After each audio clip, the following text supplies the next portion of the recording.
Good evening बच्चों, कैसे हो सब लोग को मेरा प्यारा सा गुड इवनिंग। मेरी फ़ोटो अच्छी ना आ रही हो तो परेशान मत होना। मेरी इच्छा कभी नहीं होती कि मैं इंस्टीट्यूशन में संडे की भी छुट्टी दूं, लेकिन कुछ बच्चे, ज़्यादातर बच्चे हैं ना, उनको छुट्टी चाहिए होती है और मैं भी रेगुलर रहता हूं। 12-13 घंटे मैं सेंटर पे बिता देता हूं कई बार, तो मुझे भी एक अच्छा सा ब्रेक चाहिए होता है। लेकिन लेकिन लेकिन लेकिन ब्रेक के बावजूद भी आज हमारे पास टेक्नोलॉजी है, तकनीक है, तो मैं चाहता हूं कि हमारे बच्चों का न टाइम ख़राब हो और साथ में कुछ और बच्चे भी अगर क्लास को देख लें, कुछ बेसिक्स कॉन्सेप्ट को समझ लें तो क्या बुरा है। ठीक है, तो हम लोग आज देखेंगे न्यूक्लियर फ्यूज़न और फिज़न। अब देखें, कई बच्चे हैं हिंदी मीडियम के भी है, जैसे स्वीटी है या कोमल वगैरह, जितनी बच्चियां हैं, जैसे आदर्श है या फिर सन्नी या बिल्कुल जो भी है, जो हिंदी मीडियम का बच्चा है, तो उसको भी परेशान नहीं होना है। उसके लिए मैं हिंदी में लिखता जाता हूँ, ठीक है ना, हिंदी में भी मैं लिखता हूँ। चलो हिंदी में लिखें, ठीक है। तो हिंदी में देखें, फ्यूज़न। फ्यूज़न को क्या बोलते हैं? फ्यूज़न को बोलते हैं संलयन, ठीक है। फ्यूज़न को बोलते हैं संलयन, ठीक है। अब फिशन को क्या बोलते हैं? फिशन को बोलते हैं विखंडन, ठीक है, विखंडन। इसमें क्या होता है, देखिए विखंडन में क्या होता है, वो टूटता है, ब्रेक होता है, ठीक है। क्या, वही तो देखेंगे अभी कि क्या ब्रेक होता है। ब्रेक होता है विखंडन में। और संलयन में क्या होता है, जुड़ते हैं, बस जुड़ते रहते हैं, ठीक है। तो जब परमाणु बम फूटता है तो विखंडन होता है, और जब सूरज को रोशनी, जो सूरज हम तक पहुंचती है, वो वाला मामला होता है, तो क्या होता है, संलयन होता है। तो ये देखिए, ये है सन, सूरज है ये, जिसका ताप आपको दिख रहा होगा, ये सन है। तो सूरज से पृथ्वी को ऊर्जा जो मिलती है, तो सूरज के पास कौन सी ऊर्जा होती है, कहाँ से ऊर्जा मिलती है? वो ऊर्जा मिलती है उसको संलयन से, यानी फ्यूज़न से। कहाँ से? फ्यूज़न से। ये फ्यूज़न, यहाँ से उसको ऊर्जा मिलती है। आगे हम लोग इसका सूत्र देखते हैं, इसका डायग्राम देखेंगे और बाकी चीज़ों को देखेंगे, छोटी छोटी चीज़ों को। तो मैं हर बार बताता हूँ, सब बार भूल जाते हो। ऐसी चीज़ें जो बेसिक चीज़ें हैं वो हमेशा ध्यान रखनी चाहिए, जैसे फोटोसिंथेसिस हो गया, फ्यूज़न हो गया। अब फोटोसिंथेसिस में मैंने प्रकाश संश्लेषण नहीं लिखा था, तो वो पहली बार मैंने ध्यान ज़्यादा नहीं दिया था। अब जो भी क्लासेस होगी उसको बाइलिंगुअल बताऊँगा मैं, दोनों भाषा में, हिंदी में as well as in English, Hindi में भी और इंग्लिश में भी। तो चलो हम लोग देखते हैं। देखो अब क्या है ना, इच्छा करे तो इसको लाइक वाइक कर देना, इच्छा ना करे तो मत करना लाइक भाई, है ना। डिसलाइक वगैरह भी कर दोगे तो क्या दिक्कत है। क्लास पसंद आए तो लाइक करना, नहीं पसंद आए तो डिसलाइक करना। इच्छा करे तो अपने साथी को भेजना, नहीं इच्छा करे तो खुद भी मत देखना, इसमें क्या है, तो घर की बात है, ठीक है। लेकिन सीख लोगे तो बढ़िया है, जितना सीखोगे उतना अच्छा है। और ये सारे कॉन्सेप्ट्स होते हैं जो जीवन भर काम आने वाले हैं। ये बेसिक्स कॉन्सेप्ट्स हैं, कहाँ कहाँ काम आएंगे मैं वो भी बताऊंगा, ठीक है। आगे देखते हैं, सूरज। ये रहा इतना बड़ा सूरज, ठीक है। अब इतना बड़ा सूरज में जो है, सूरज क्या करता है, एवरी सेकेंड बहुत 500 मिलियन मीट्रिक टन जो है ना, हाइड्रोजन को हीलियम में बदलता है। बाप रे बाप, बहुत बड़ा है, नहीं बहुत ह्यूज अमाउंट है। कितना अमाउंट है?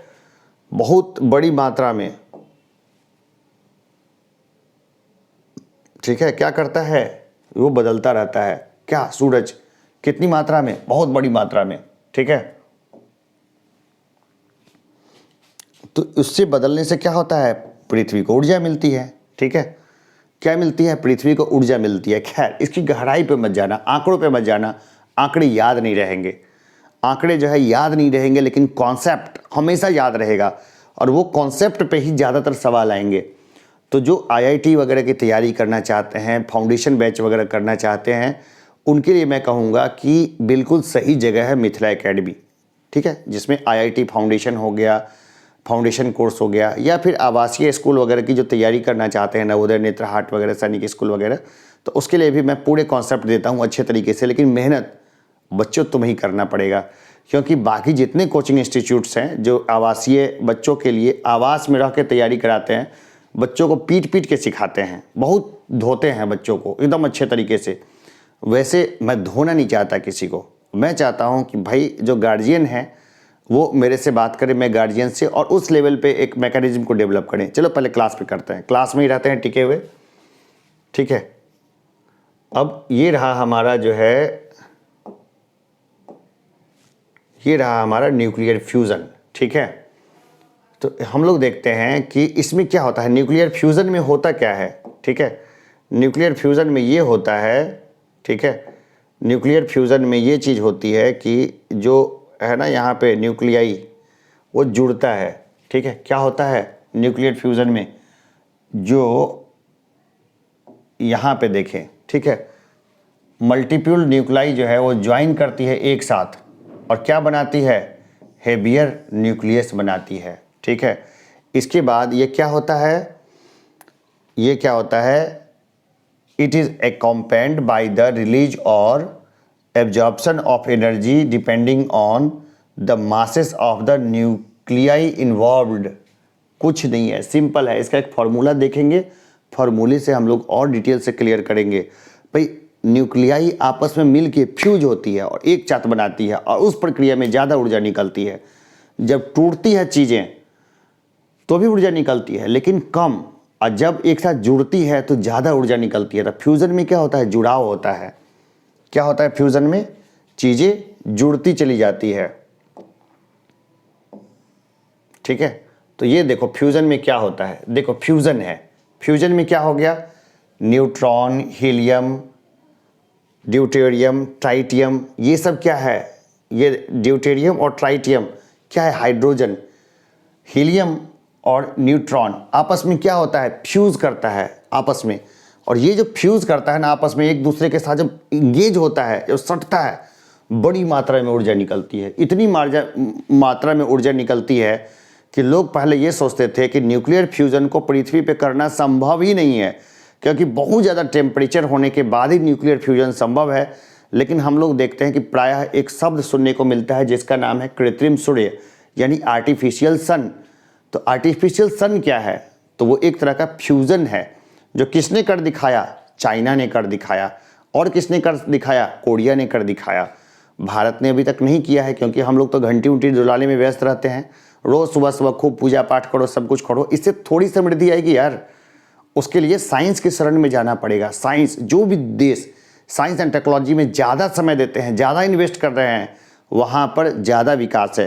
भाई पूजा 10-20 मिनट में कर लीजिए जो भी करना है, नहीं तो मैं अपने क्षेत्र में हूँ, वहाँ पर मैं देखता हूँ कि बहुत लंबे समय तक जो पूजा होती रहती है ना, वो कई बार क्लासेस को थोड़ा सा डिस्टर्ब करती है। अब धर्म का मामला बनता है, बोलने में जो है ना आजकल लोग भय का अनुभव करते हैं, डरते भी हैं, संभव है। तो मंदिर और मस्जिद दोनों से लाउड स्पीकर उतर जाने चाहिए। ये मेरा अपना निजी मामला है, इसको लेके कोई प्रेशर नहीं है भाई, बात का बतंगड़ मत करना। कोई भूल चूक हुई होगी तो बस रहने देना, ठीक है। टकराना मत हमारे से, ना हम आपसे टकराएंगे। आगे हम लोग देखते हैं न्यूक्लियर फ्यूज़न, ठीक है। तो देखो कुछ नहीं है, इसको जो पढ़ना है अपना पढ़ लो, बस ये समझ लो कि अभी काम का नहीं है, छोटे बच्चों के काम का नहीं है। तो अभी मैं ये चीज़ ज़्यादा विस्तार से नहीं बताऊंगा, जो तुम्हें इंटरेस्टिंग लगेगा पहले वही बताऊंगा न्यूक्लियर फ्यूज़न में, ठीक है। तो इसमें क्या होती है कि दो जो है हल्के न्यूक्लियाई हैं वो एक साथ मिलते हैं और एक भारी जो है न्यूक्लियाई बनाते हैं। इस प्रोसेस में बहुत सारी ऊर्जा निकलती है, ठीक है। जिसको ज़्यादा मन करेगा वो इसको पढ़ लेना, ठीक है। अब हम लोग जो है देखते हैं कंप्लीट रिएक्शन को। तो कंप्लीट रिएक्शन में क्या होता है देखते हैं। एक हाइड्रोजन है, ठीक है, दो हीलियम है, इससे मिला, इसके बाद जो है फ्यूजन शुरू हो गया। और फ्यूजन शुरू होने के बाद हम देखते हैं कि पूरी प्रोसेस के दौरान जो है ऊर्जा निकलनी शुरू हो गई। इतने से हम तो काम चल जाएगा। पढ़ना होगा तो इसको देख लेना थोड़ा सा डिटेल से, अगर कोई सीनियर देखना चाहे तो, ठीक है। जितना है उसको देख लेना, बाकी मैंने इसको खुद टाइप किया है और इसको बिल्कुल देखा उखा नहीं है कि अंग्रेजी कैसी है या किस तरह से है। बाकी कई बार क्लिकिंग वगैरह का इशू है, तो ठीक है, अंग्रेजी मेरी बहुत अच्छी है तो देख लेना, हल्का सा देखना, ज़्यादा डीप में मत जाना अभी फ़िलहाल में, ठीक है। और अब देखो ये है एनर्जी नीडेड फॉर फ्यूज़न, ठीक है। अब इसमें कुछ नहीं है, इसमें क्या है कि ये समझ लो कि एक बहुत बड़े एनर्जी की ज़रूरत पड़ती है ताकि फ्यूजन रिएक्शन को वो चालू कर दे। उसके लिए बहुत ज़्यादा टेम्परेचर चाहिए होता है, बहुत ज़्यादा टेम्परेचर। इसलिए तो पृथ्वी पर सोचते थे लोग कि संभव नहीं है, लेकिन अब पृथ्वी पर क्या हो गया है, वो संभव हो गया है। और पृथ्वी पर क्या होता है, अब वो चीज़ें कराई जाती है, कई देशों ने की है, जैसे कि चाइना ने, और किसने किया है, चीन के साथ, और उसने किसने किया है, कोरिया ने किया है। कृत्रिम सूर्य, आर्टिफिशियल सन उसको बोलते हैं, ठीक है। तो ये बेसिक है। ये डायग्राम को देख लो, 1 kg हाइड्रोजन है और 0.993 kg हीलियम है। और किस तरह से निकलती है, mass to energy. Mass to energy का फॉर्मूला किसने दिया था, आइंस्टीन ने दिया था। E बराबर mc²। यहाँ पे C क्या है, स्पीड ऑफ लाइट है। ये क्या है, मास, M फॉर मास, ठीक है। ये जो फॉर्मूला है इसको मैंने कई बार बताया था, है ना। एक बार मेरे से क्लासरूम में बच्चों ने पूछा था, सर भूत होता है क्या। मैंने बोला भाई साइंस क्या कहता है, पहले ये देखो। तो E बराबर mc²। E for energy, E for energy, M for mass, और C फॉर क्या होता है, C का मतलब है speed of light, speed of light, ठीक है। ये क्या, आइंस्टीन का फॉर्मूला है। आइंस्टीन ने क्या बोला था, आइंस्टीन ने बोला था कि ये जो है E बराबर mc², उसके अकॉर्डिंग जो है मास चेंज हो सकता है किस में, एनर्जी में। मास जब एनर्जी में चेंज हो जाएगा तो क्या होगा, बॉडी गायब, ठीक है। यानी किसी का बॉडी अगर गायब है, अगर वो नहीं रहा, तो इसका मतलब ये नहीं कि वो ख़त्म हो गया, इसका मतलब है कि वो एनर्जी में बदल गया। एनर्जी में बदल गया, इसको हम लोग भूत कह सकते हैं क्या। काहे बोलोगे भूत यार, भाई भूत देखा किसने है, ठीक है, कोई मुझे आके बता दे। अब पुराने कई लोग मिलते हैं, बुजुर्ग लोग, तो पुराने जो मिलते हैं ना ताऊ, उनमें से कई को एक्सपीरियंस होता है कि भूत ने किसी न किसी से बीड़ी मांगी होती है या फिर कुछ और मांगा होता है, या बीड़ी दी होती है। तो वो अलग इश्यूज़ है, हम लोग उस पर डिटेल से नहीं जाएंगे। ये क्लास है, क्लास में देखो मेरा ये पर्सनल अपना व्यू है, मैं जिसके ऊपर जो भी है वो बोल सकता हूँ, बाकी दिल पे नहीं लेना है, ठीक है। कि सर मंदिर के खिलाफ गलत बोल दिया, मस्जिद के खिलाफ ही गलत बोल दिया। अरे भाई मैं उन सब चीज़ों के खिलाफ नहीं बोला मैंने। देखो मैं शहर में रोज़ शाम में इसलिए आ जाता हूँ क्योंकि यहाँ शोर शराबा नहीं है, मैं रिकॉर्ड कर पाता हूँ चीज़ों को, मैं लाइव हो पाता हूँ, लोगों आराम से चैन से कोई काम कर पाता हूँ, ठीक है। अब बताओ कोई आदमी टॉयलेट में है और उस समय कोई धार्मिक क्रिया हो रही है एकदम ज़ोर ज़ोर से, जब लाउड स्पीकर नहीं थे तभी तो धर्म कर्म चलते थे, लाउड स्पीकर क्यों लगाना, उससे पूरा क्षेत्र जो है, फिर शादियों में लाउड स्पीकर डीजे बजा देते हो तो पूरा एरिया है ना हमेशा डिस्टर्ब रहता है। आपकी खुशी है, हेडफोन लगा के आराम से झूम लीजिए, दूसरे की प्राइवेसी का सम्मान कीजिए, ठीक है। दूसरे की प्राइवेसी का सम्मान करना है हमेशा ही। आगे हम लोग देखते हैं, इसको छोड़ दो, इसका कोई मतलब नहीं है, क्योंकि फ्यूज़न अभी समझने की ज़रूरत नहीं है। मैं आगे जिसको समझना होगा क्लासरूम में आराम से बताऊंगा, ठीक है। तो जो भी है ये, इसको ज़्यादा डिटेल से जानने की ज़रूरत नहीं है। अल्फ़ा बीटा गामा जो निकलता है ना, इसको लेकर के मैंने कई बार क्लासरूम में बताया था। ये सब डायग्राम्स को लेकर के भी सारी चीज़ें बताई थी, क्या होता है कैसे होता है, लेकिन यहाँ पर भी डिटेल से बताऊँगा तो वीडियो काफ़ी लंबा हो जाएगा, कई लोगों को पढ़ने की मन नहीं करेगी। न्यूक्लियर फिशन पे आते हैं हम लोग, फ्यूज़न देख चुके। फिशन में क्या होता है, विखंडन होता है, ठीक है। तो जो इसका अंग्रेजी पढ़ना चाहे अंग्रेजी पढ़ लो कि फिशन में क्या होता है।